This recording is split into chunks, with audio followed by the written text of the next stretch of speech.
મારું નામ ચૌહાણ હેમાલીબેન મનીષકુમાર છે. મારી ઉંમર 50 વર્ષ છે. હું ઝાંખું દેખાતું હતું. પછી મેં મારા ઘરમાં વાત કરી કે મારી આંખમાં ઝાંખું ઝાંખું દેખાય છે. પછી 2-3 જગ્યા પર બતાવ્યું પણ મને યોગ્ય નહીં લાગ્યું. પછી હોસ્પિટલમાં આવી. પછી પરેશભાઈ વૈદને બતાવ્યું. એમને મને એવું કીધું કે તમને મોતિયા આવેલા છે ને ઓપરેશન કરાવવું પડશે. પછી આનું સજેસ્ટ મારા ભાઈએ મને આપ્યું, ચૌહાણ મુકેશ. એ છે ને એમની સાસુને લઈને અહીંયા આવેલા હતા. એમનું ઓપરેશન થયું. પછી અઠવાડિયા પછી મારું ઓપરેશન થયું અહીંયા સલાહ લઈને સાહેબની. ડૉક્ટર બહુ ફાઇન છે, બહુ મસ્ત એમનો સ્ટાફ છે, બધી રીતે મસ્ત થઈ ગયું.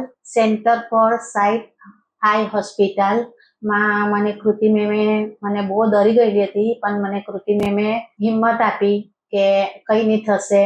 એટલે મને થોડીક એક આંખનું ઓપરેશન કરાવ્યું. પછી મને થોડીક હિંમત આવી. મને બંને આંખનું ઓપરેશન સારી રીતે થઈ ગયું. Follow Center for Sight and post your queries to get answers from the experts.